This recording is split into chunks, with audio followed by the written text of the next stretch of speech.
Lacrima, Mortis, a work of experimental literature by Valerie Lynn Stevens.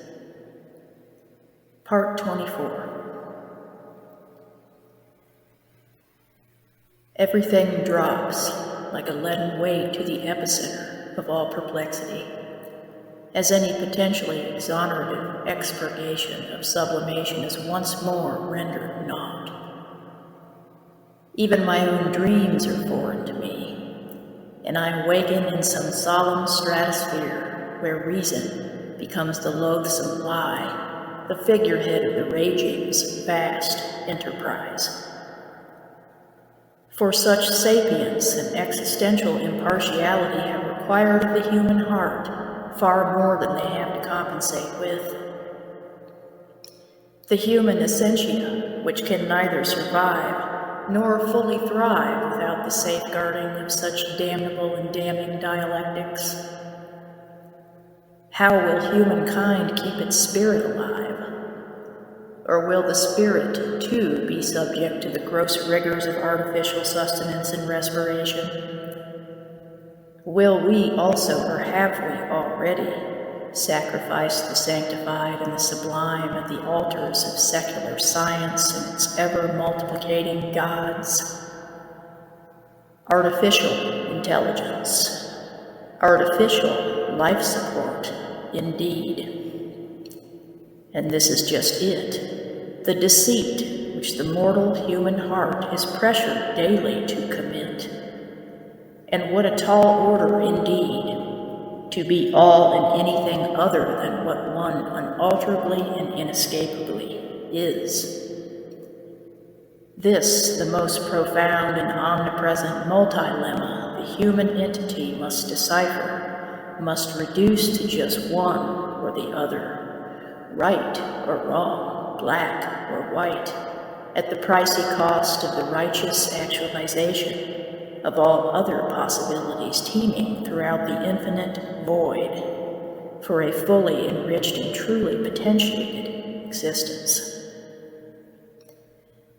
Thus, we reason, if only we could find a feasible way to reconcile and synthesize the primitive hunger with the more neoteric thirst, would we no longer continue to mistake one for the other, and so finally breach that true sublimity which will lead us to our noblest and most authentic raison d'etre, and further away from that whispering apprehension we all cohabit with daily as it tickles at the soft pink underbelly of the animalian heart, rousing those icy hot huffs of ragged respiration, enlivening that dually instinctual pulsating organic engine of merely human animation and circumambulation, relaying to that old lizard, the amygdala, in superluminous circuitry, that old familiar feeling,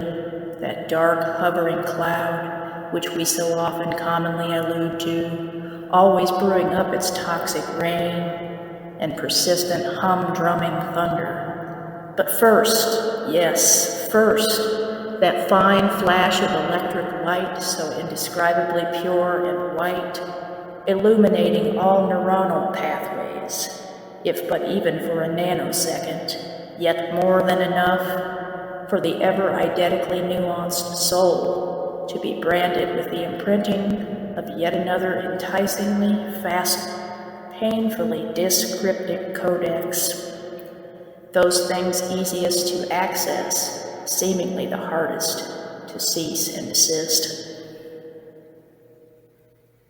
For at some point along the way we were forced to ask, what price progress? Or will we just continue to digress in infinite regress? Have to continually confess in excess for those issues we painstakingly fail to address? Or for how we too often than not exist and depend on much less than a mere guess, born of what faux noblesse which we daily acquiesce before the shrine of egoistic obsess and a false sense of success, which we caress with far too much careless aggress.